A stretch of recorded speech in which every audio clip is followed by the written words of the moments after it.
Selamat siang Ibu dan teman-teman, salam sejahtera untuk kita semua. Saya Elizabeth Akoit, kelas A6 dengan nomor induk mahasiswa 211F10388. Pada kali ini saya akan sampaikan tentang pendidikan anak disabilitas tunalaras. Nah, di sini yang akan saya sampaikan yaitu yang pertama karakteristik tunalaras, lalu yang kedua klasifikasi tunalaras, dan yang ketiga adalah asesmen tunalaras. Nah, kita masuk pada poin yang pertama yaitu karakteristik tunalaras. Yang pertama, inteligensi dan prestasi. Penelitian menunjukkan bahwa rata-rata anak dengan gangguan emosional dan tingkah laku memiliki tingkat inteligensi pada tingkat Dull Normal Rates atau skor IQ berkisar pada angka 90, dan hanya sedikit yang memiliki tingkat inteligensi di atas rata-rata. Dibandingkan dengan distribusi normal inteligensi, kebanyakan anak dengan gangguan emosional dan tingkah laku berada pada kategori slow learner dan ketidakmampuan intelektual ringan.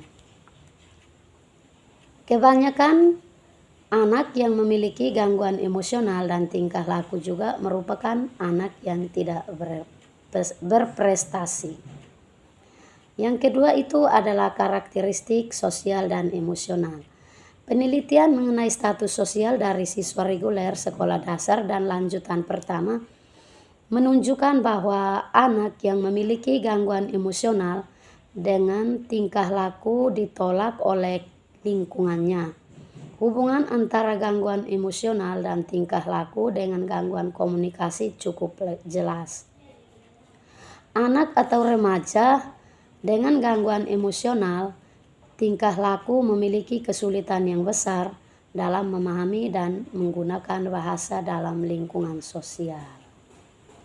Secara umum, karakteristik sosial dan emosional anak dengan gangguan emosional dan tingkah laku adalah yang pertama itu tingkah laku yang tidak terarah atau tidak patuh, perkelahian, perusakan, pengucapan kata-kata kotor, dan tidak senonoh, senang memerintah, berperilaku kurang wajar. Lalu yang kedua itu gangguan kepribadian atau merasa rendah diri, cemas, pemalas, depresi, kesedihan yang mendalam, menarik diri dari pergaulan. Lalu yang ketiga itu tidak matang atau tidak dewasa dalam sikap, seperti pasif, kaku dalam bergaul, cepat bingung, perhatian terbatas, senang melamun, berkhayal. Lalu yang keempat itu pelanggaran sosial atau terlibat dalam aktivitas geng, mencuri, membolos. Ya, jadi itu ada beberapa poin. Secara umum karakteristik sosial dan emosional anak dengan gangguan emosional dan tingkah lakunya. Yang tadi saya sebutkan itu yang pertama adalah tingkah laku yang tidak terarah seperti tidak patuh, perkelahian, perusakan, pengucapan kata-kata kotor, dan tidak senonoh, senang memerintah, berperilaku kurang wajar. Lalu yang kedua itu gangguan kepribadian. Nah, itu merasa rendah diri, cemas, pemalas, depresi, kesedihan yang mendalam, lalu menarik diri dari pergaulan. Lalu poin yang ketiga tadi itu tidak matang atau tidak dewasa dalam sikap. Lalu poin yang keempat itu adalah pelanggaran sosial, itu terlibat dalam aktivitas geng, mencuri, lalu membolos. Nah, tunalaras juga seringkali disebut dengan emotionally handicapped. Boer mengungkapkan bahwa terdapat 5 komponen anak dengan hambatan emosional atau kelainan perilaku. Antara lain, yang pertama, tidak mampu belajar bukan disebabkan karena faktor intelektual, sensori, atau kesehatan. Lalu yang kedua itu tidak mampu untuk melakukan hubungan dengan baik dengan teman dan guru. Yang ketiga itu bertingkah laku atau memiliki perasaan yang tidak sesuai. Lalu yang keempat, secara umum mereka selalu dalam keadaan ervaisve dan tidak menggembirakan atau depresi. Lalu yang kelima itu bertendensi ke arah simptom fisik seperti merasa sakit atau ketakutan berkaitan dengan orang lain atau dengan permasalahan di sekolah. Ya. Nah, masalah hambatan dalam belajar merupakan karakteristik pertama dan merupakan aspek signifikan di sekolah. Ya, jadi masalah hambatan dalam belajar merupakan karakteristik pertama dan merupakan aspek yang signifikan di sekolah. Nah, dalam peraturan pemerintah Amerika tercantum karakteristik dari anak yang masalah hambatan emosional, yaitu ketidakmampuan belajar bukan disebabkan karena faktor yang berkaitan dengan kemampuan intelektual, sensori, serta kesehatannya. Lalu yang berikut, ketidakmampuan untuk melakukan kerjasama yang memuaskan dengan teman dan guru. Lalu yang berikut juga, memiliki tipe perilaku dan perasaan yang tidak sesuai dalam lingkungan. Memiliki perasaan tidak gembira atau sering depresi. Lalu yang berikut juga bertendensi ke arah simptom fisik seperti perasaan takut terhadap orang lain atau permasalahan yang dihadapi di sekolah. Istilah hambatan emosional juga termasuk pada mereka yang menyandang schizophrenic atau autistik. Tidak termasuk mereka yang tidak mampu beradaptasi secara sosial. Kelainan perilaku biasanya juga berkaitan dengan penyakit lain seperti hambatan perkembangan fungsional serta kesulitan belajar yang spesifik. Nah, umumnya di sekolah reguler, anak dengan perilaku menyimpang hanya dijumpai dengan tingkat ringan. Anak dengan perilaku menyimpang lebih banyak ditempatkan di sekolah-sekolah khusus. Pada tingkat yang berat, anak ditempatkan pada tempat dengan situasi dan kondisi yang spesifik. Menurut ahli psikoanalis, interaksi negatif terjadi sejak usia dini antara orang tua dan anak merupakan penyebab utama dari permasalahan yang berkaitan dengan kelainan atau perilaku menyimpang yang serius. Jadi menurut ahli psikoanalis, interaksi negatif yang terjadi sejak usia dini antara orang tua dan anak merupakan penyebab utama dari permasalahan yang berkaitan dengan kelainan atau perilaku menyimpang yang serius. Nah, para orang tua seringkali menerapkan disiplin rendah terhadap anak, tetapi selalu memberikan reaksi berlebihan terhadap perilaku yang kurang baik dan tidak sopan, yang dapat terjadi penyebab seorang anak menjadi agresif, nakal, atau jahat. Ya, jadi itu menurut para ahli psikoanalisis. Umumnya anak yang memiliki kelainan perilaku tidak mampu untuk berteman karena anak akan selalu menemui kegagalan saat melakukan hubungan dengan orang lain. Kegagalan menjalin hubungan dengan orang lain menandakan adanya ketidakpuasan diri terhadap elemen lingkungan sosial. Sehingga orang-orang yang berhubungan dengan penyandang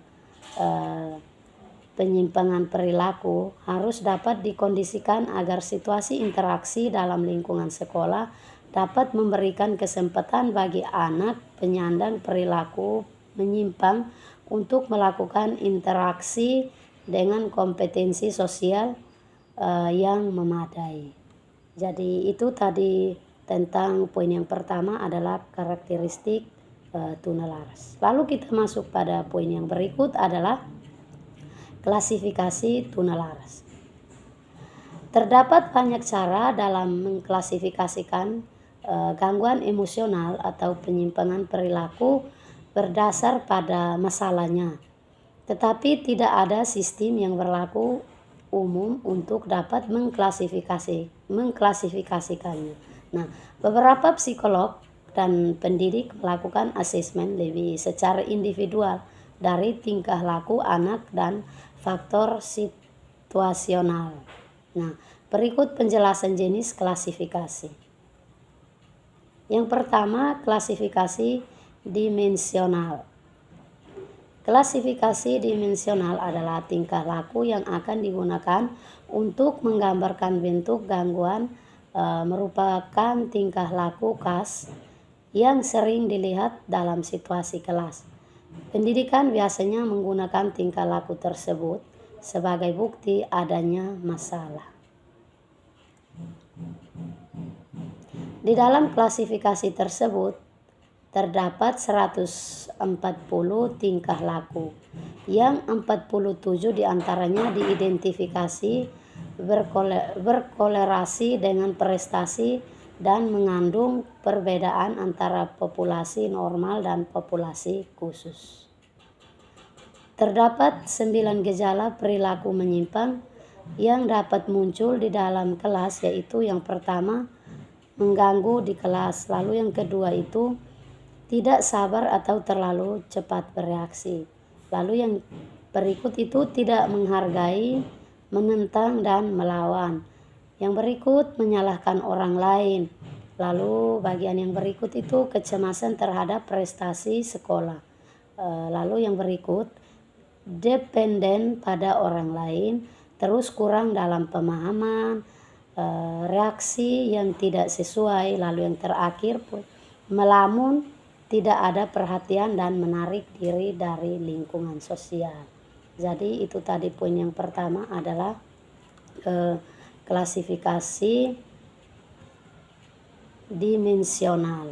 Nah, kita masuk pada yang kedua itu adalah klasifikasi berdasarkan jenis dan penyimpangannya. Nah, di sini anak tunalaras dibagi dari segi jenis dan derajat penyimpangannya, yaitu yang pertama berdasarkan jenis. Nah, di sini berdasarkan jenis ada dua. Itu yang pertama dilihat dari aspek kepribadian, yaitu terdapat anak tunalaras emosi yang mengalami kelainan dalam perkembangan emosi, dan anak tunalaras sosial yang mengalami kelainan dalam penyesuaian diri dalam lingkungannya. Lalu yang kedua itu berdasarkan dilihat dari aspek kesehatan jiwa. Terdapat anak tunalaras psikolog, yaitu anak yang memiliki penyimpangan emosi dan penyesuaian yang dipengaruhi faktor genetik atau endogen yang tidak dapat disembuhkan, dan anak tunalaras sementara, yaitu anak yang mempunyai penyimpangan emosi dan penyesuaian yang dipengaruhi oleh faktor lingkungan dan dapat disembuhkan. Jadi itu tadi yang poin kedua, klasifikasi berdasarkan jenis dan penyimpangan. Anak tunalaras dibagi dari segi jenis dan derajat penyimpangan, yaitu yang pertama tadi atau A itu berdasarkan jenis. Nah, berdasarkan jenis itu dapat dibagi menjadi dua, seperti yang saya jelaskan di atas tadi, yaitu dilihat dari segi aspek kepribadian. Lalu yang kedua itu dilihat dari aspek kesehatan. Lalu yang B berdasarkan derajat penyimpangan. Nah, berdasarkan derajat penyimpangan ini yang pertama, anak tunalaras taraf ringan, artinya menunjukkan penyimpangan emosi dan penyesuaian masih dalam taraf permulaan dan ringan, namun ada gangguan dalam perkembangan dirinya. Pada taraf ini anak masih berada dalam lingkungan keluarga dan sekolah biasa. Anak membutuhkan usaha bimbingan dan penyuluhan sekolah dasar, menengah dan keluarga. Contohnya perilaku adalah bolos sekolah, malas mengerjakan PR, tidak mau mengikuti upacara. Lalu yang kedua itu anak tunalaras taraf sedang. Artinya menunjukkan penyimpangan emosional atau emosi dan penyesuaian terhadap lingkungan bertaraf sedang. Pada taraf ini akan memerlukan pelayanan tersendiri dalam belajarnya. Anak ada yang masih dalam lingkungan keluarga dan ada yang harus masuk asrama untuk keperluan penyembuhan. Namun dalam kegiatan belajar harus dipisah dengan anak normal. Contoh perilakunya adalah mencuri di sekolah dan di luar sekolah, merusak fasilitas umum, lalu tergabung dalam geng tertentu. Ya, jadi itu tadi berdasarkan derajat penyimpangan. Yang ketiga itu tadi anak tunalaras taraf berat. Artinya menunjukkan pelanggaran hukum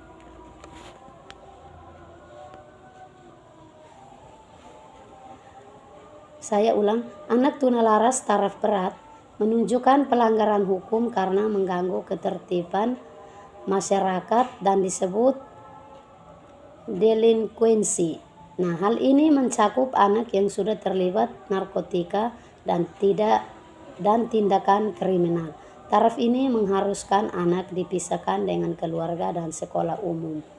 Dapat dimasukkan dalam asrama atau lembaga pemasyarakatan atau rehabilitas khusus. Ya, jadi itu tadi berdasarkan derajat penyimpangan ada 3. Yang pertama itu anak tunalaras taraf ringan, yang kedua anak tunalaras taraf sedang, dan yang pada poin yang terakhir adalah anak tunalaras taraf berat. Ya, kita masuk pada poin yang berikut, itu adalah tunalaras emosi dan tunalaras sosial. Nah, anak yang dikategorikan memiliki kelainan emosional adalah anak yang mengalami kesulitan menyesuaikan perilakunya dengan lingkungan sosial. Karena adanya tekanan dari dalam oleh adanya hal-hal yang bersifat neurotis dan psikotis. Nah, hal ini dapat dipantau dari tekanan jiwa yang ditunjukkan dari kecemasan yang mendalam. Perilaku anak penyandang kelainan emosi dalam konteks yang lebih besar mengalami penyimpangan penyesuaian perilaku sosial. Nah, macam-macam gejala hambatan emosi antara lain yang pertama itu gentar. Nah, gentar artinya suatu reaksi terhadap suatu ancaman yang tidak dipelajari. Lalu takut. Takut itu artinya reaksi kurang senang terhadap sesuatu. Lalu gugup. Artinya rasa cemas yang tampak dalam perbuatan-perbuatan aneh. Lalu iri hati itu artinya selalu merasa kurang senang apabila orang lain memperoleh keuntungan dan kebahagiaan. Lalu yang berikut itu perusak, artinya memperlakukan benda-benda di sekitarnya menjadi hancur dan tidak berfungsi. Lalu yang terakhir ini malu. Sikap artinya sikap yang kurang matang dalam menghadapi tuntutan kehidupan. Nah, pada anak dengan kelainan emosi, ekspresinya dapat berupa kecemasan mendalam tetapi kabur dan tidak menyentuh arah kecemasan yang dituju. Nah, kondisi ini digunakan sebagai alat untuk mempertahankan diri melalui represi. Lalu yang kedua itu kelemahan seluruh jasmani dan rohani yang disertai dengan berbagai keluhan sakit pada beberapa bagian badannya. Nah, kondisi ini terjadi akibat konflik batin atau tekanan emosi yang sukar diselesaikan. Lalu yang ketiga itu gejala yang merupakan tantangan balas dendam karena adanya perlakuan yang kasar. Nah, kondisi ini terjadi akibat perlakuan kasar yang diterima sehingga ia juga akan berlaku kasar terhadap orang lain sebagai balas dendam untuk kepuasan dirinya. Ya. Nah, emosi dari penderitaan tunalaras tidak selalu menunjukkan tingkah laku seperti terjadi pada tunalaras sosial. Terdapat pendapat bahwa perilaku tunalaras emosi tidak dapat disamakan dengan perilaku tunalaras sosial sepanjang tingkah laku tersebut tidak menimbulkan konflik terhadap kehidupan orang lain. Anak yang dengan Anak yang dikategorikan kelainan penyesuaian perilaku sebagai bentuk kelainan penyesuaian sosial adalah anak yang mempunyai tingkah laku yang tidak sesuai dengan adat yang berlaku di lingkungan. Nah, bentuk kelainan penyesuaian ini adalah delinquen. Nah, delinquen hanya diberikan jika anak terlibat dalam konflik atau pelanggaran hukum. Jadi anak dengan kesulitan penyesuaian sosial dapat dikelompokkan sebagai berikut. Yang pertama itu anak agresif.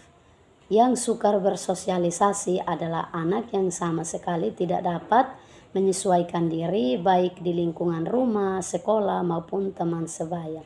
Nah, sikap anak ini dimanifestasikan dalam bentuk memusuhi otoritas atau guru, orang tua, polisi, suka balas dendam, berkelahi, lalu senang curang, senang mencela. Lalu yang kedua itu anak agresif yang mampu bersosialisasi adalah anak yang kurang mampu menyesuaikan diri di lingkungan rumah, sekolah ataupun masyarakat. Akan tetapi mereka masih memiliki bentuk penyesuaian diri yang khusus, yaitu dengan teman sebaya yang senasib atau geng. Nah, sikap anak tipe ini dimanifestasikan dalam bentuk agresivitas, memusuhi otoritas, serta setia pada kelompok, suka melakukan kejahatan, pengeroyokan, serta pembunuhan. Lalu yang berikut itu anak yang menutup diri berlebihan. Artinya anak yang tidak dapat menyesuaikan diri karena neurosis. Nah, sikap anak tipe ini dimanifestasikan dalam bentuk oversensitif, sangat pemalu, menarik diri dari pergaulan dan mudah tertekan. Terus yang berikut itu rendah hati atau rendah diri.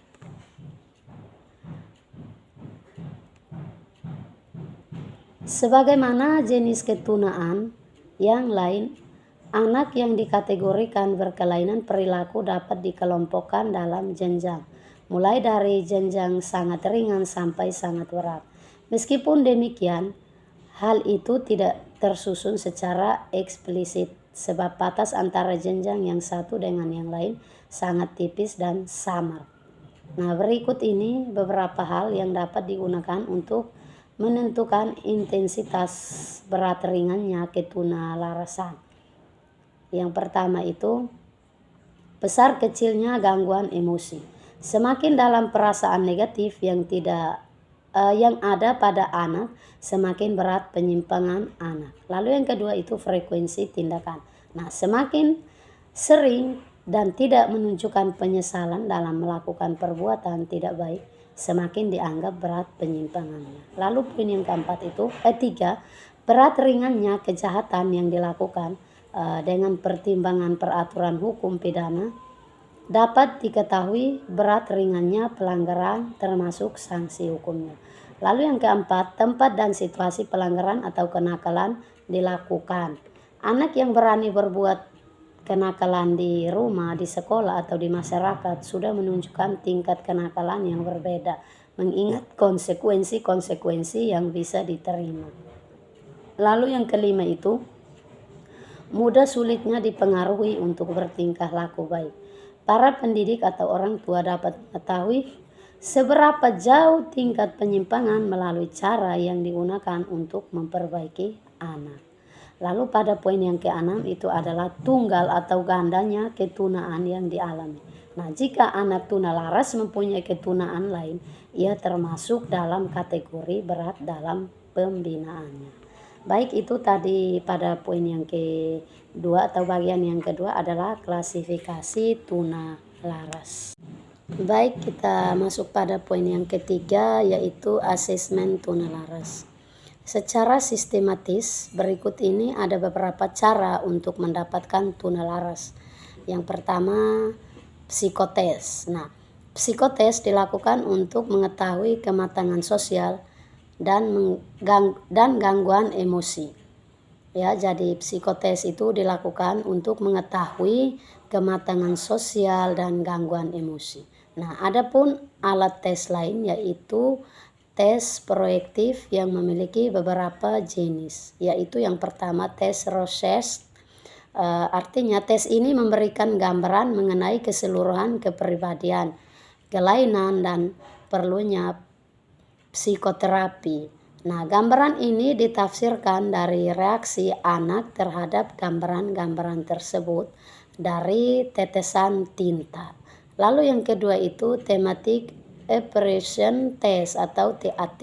Nah, tes ini memperlihatkan berbagai situasi emosi dalam bentuk gambar-gambar.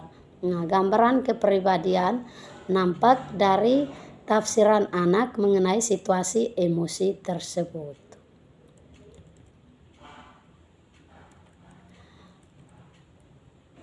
Untuk itu disediakan skala khusus.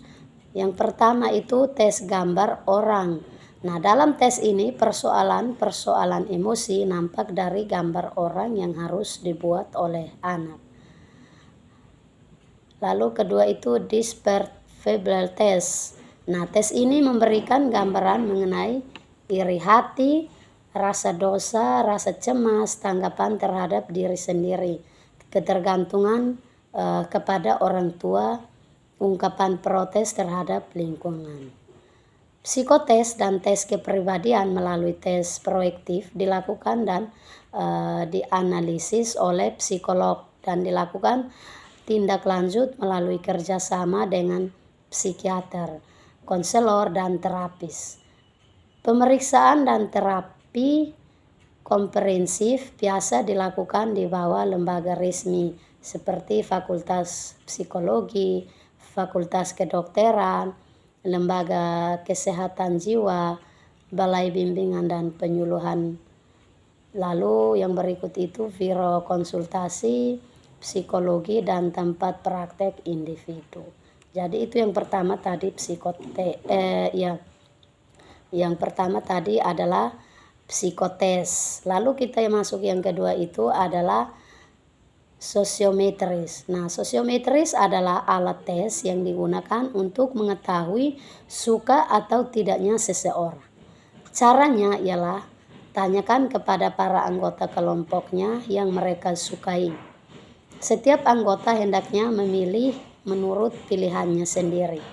Dari jawaban itu akan diketahui orang lain yang disukai oleh para anggota. Yang perlu diketahui bahwa hasil-hasil sosiometri adalah hasil sementara yang perlu diteladani lebih lanjut atau ditindak lebih lanjut. Anak yang terpencil dari suatu kelompok masyarakat belum tentu anak yang tunalaras, bahkan mungkin tidak terpencil lagi dalam sosiometris berikutnya. Walaupun demikian, sosiometris dapat dipakai bersama-sama dengan cara lain. Ya. Itu tadi yang kedua, sosiometris. Yang ketiga, membandingkan dengan tingkah laku anak pada umumnya.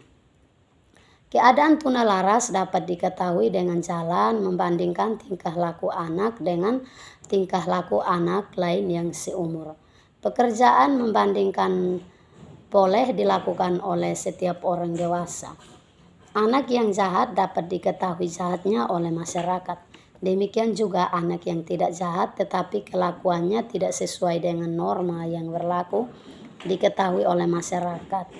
Nah, masyarakat mempunyai ketentuan-ketentuan untuk menetapkan jahat dan tidaknya atau serasi dan tidaknya tingkah laku yang bersangkutan. Siapa yang melanggar ketentuan ini akan dibenci, dimarahi, diasingkan, bahkan dimusuhi atau dihukum. Lalu karakteristik tunalaras. Anak tunalaras biasanya memiliki ciri adanya gangguan emosional dan gangguan sosial, bisa dikarenakan penyesuaian yang salah. Adapun tandanya sebagai berikut. Yang pertama itu adalah hubungan antara keluarga, teman sepermainan, teman sekolah, ditanggapi dengan anak menyenangkan. Lalu yang berikut itu segan bergaul. Lalu yang ketiga itu suka melarikan diri dari tanggung jawab. Yang berikut menangis, kecewa, berdusta, menipu, mencuri, menyakiti hati, atau sebaliknya sangat ingin dipuji, ingin selalu mandiri. Lalu yang berikut penakut dan kurang percaya pada diri sendiri.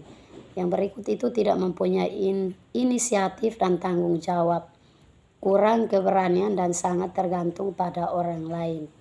Lalu yang berikut itu agresif terhadap diri sendiri, curiga, acuh tak acuh, banyak menghayal. Lalu poin yang terakhir memperlihatkan perbuatan gugup, misalnya menggigit kuku dan komat kami. Baik, yang berikut ciri anak tunalaras dengan harga diri yang rendah memiliki tanda-tanda sebagai berikut. Yang pertama, terlalu mempersoalkan kekurangan diri, sering minta maaf, takut tampil di muka umum, dan takut bicara. Lalu yang kedua itu berkeluh kesah.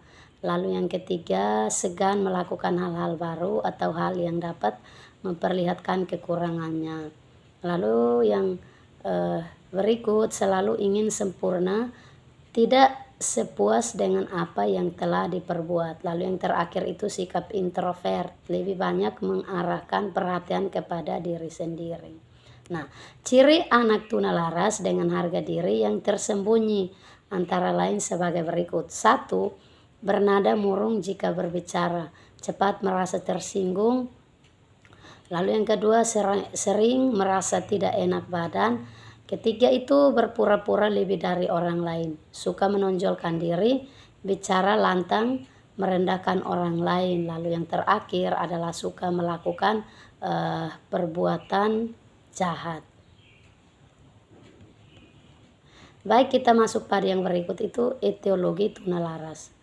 Terdapat beberapa faktor yang dapat mempengaruhi timbulnya penyimpangan tingkah laku pada anak tunalaras, antara lain yang pertama itu faktor biologis. Nah, perilaku serta emosi dipengaruhi oleh faktor genetik, neurologis ataupun biokemikal, bahkan kombinasi dari faktor-faktor tersebut. Terdapat hubungan antara tubuh dan tingkah laku sehingga terdapat keterkaitan faktor sebab-sebab biologis dengan timbulnya gangguan empisional serta tingkah laku. Penyakit malnutrisi dan kerusakan otak dapat merupakan faktor predisposisi bagi anak untuk mengembangkan gangguan emosional dan tingkah laku.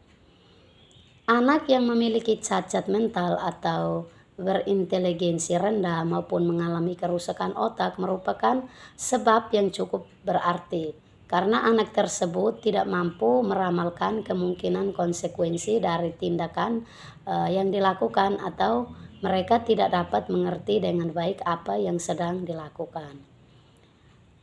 Pelanggaran yang biasa dilakukan biasanya bersifat impulsif. Ya, itu faktor biologis. Lalu yang kedua itu adalah faktor keluarga. Terdapat suatu situasi atau kondisi tertentu dalam keluarga yang turut mempengaruhi atau merupakan sumber penyimpangan tingkah laku anak. Hal tersebut antara lain yang pertama itu penerapan pola asuh yang tidak konsisten dan kesalahan dalam penerapan disiplin. Lalu yang kedua itu keterlibatan pihak ketiga yang ekstrim berbeda dalam pendidikan anak. Lalu yang ketiga penolakan dan pengabaian dari orang tua. Terus orang tua atau orang dewasa menjadi model negatif bagi anak. Lalu yang berikut itu kualitas rumah tangga. Kematian salah satu orang tua yang memicu stres pada single parent. Lalu yang berikut orang tua dan anggota keluarga yang tidak dapat memenuhi kebutuhan anak. Terus status sosial ekonomi keluarga dan perilaku orang tua yang tidak adil. Lalu poin yang berikut itu adalah harapan orang tua yang tidak realistik. Lalu poin yang terakhir hukum fisik yang berlebihan. Itu tadi faktor keluarga. Lalu yang ketiga adalah faktor sekolah. Nah, Sekolah merupakan lingkungan kedua setelah keluarga yang mempengaruhi langsung terhadap perkembangan anak dan guru di sekolah. Juga bertanggung jawab dalam pendidikan anak. Lingkungan sekolah juga merupakan tempat berkembangnya penyimpangan tingkah laku anak. Nah, beberapa sikap pihak sekolah yang tidak mendukung perkembangan positif pada anak antara lain, satu itu disiplin dan tata tertib yang terlalu kaku. Lalu yang kedua, inkonsistensi pelaksanaan disiplin dan tata tertib. Yang ketiga itu tuntutan yang terlalu berlebihan terhadap prestasi anak. Lalu yang keempat itu kepribadian guru yang negatif. Lalu yang kelima, perlakuan guru yang tidak adil terhadap siswa. Lalu poin yang terakhir, kemampuan manajemen waktu guru yang rendah. Itu tadi faktor sekolah. Lalu yang poin keempat, faktor budaya dan lingkungan. Nah, menurut Walker dan kawan-kawan, anak, keluarga dan sekolahnya melekat pada budaya yang mempengaruhi mereka.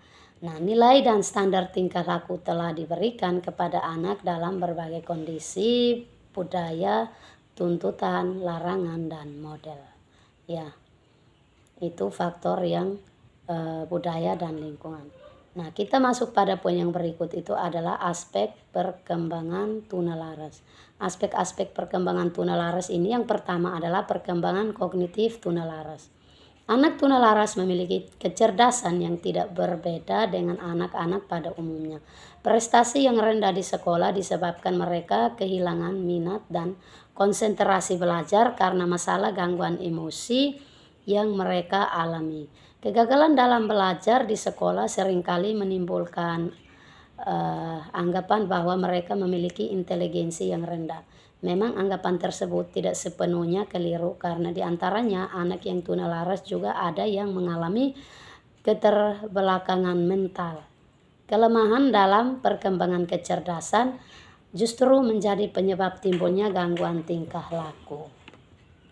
Masalah yang dihadapi anak dengan inteligensi rendah di sekolah adalah ketidakmampuan untuk menyamai teman-temannya. Padahal pada dasarnya seorang anak tidak ingin berbeda dengan kelompoknya, terutama yang berkaitan dengan prestasi belajar. Ketidakmampuan anak untuk bersaing dengan teman-temannya dalam belajar dapat menyebabkan anak frustrasi dan kehilangan kepercayaan pada dirinya sendiri, sehingga anak mencari kompensasi yang sifatnya negatif. Nah, contoh atau misalnya bolos, lari dari rumah, berkelahi, mengacau dalam kelas, ya. Nah, akibat lain dari kelemahan inteligensi ini terdapat gangguan tingkah laku adalah ketidakmampuan anak untuk memperhitungkan sebab akibat dari suatu perbuatan. Mudah dipengaruhi serta mudah pula terperosok ke dalam tingkah laku yang negatif. Selain masalah lain yang dihadapi anak ini dalam hubungannya dengan orang lain adalah sikap tidak mau kalah. Mereka selalu ingin berhasil dan tidak mau ikut dalam permainan dengan kemungkinan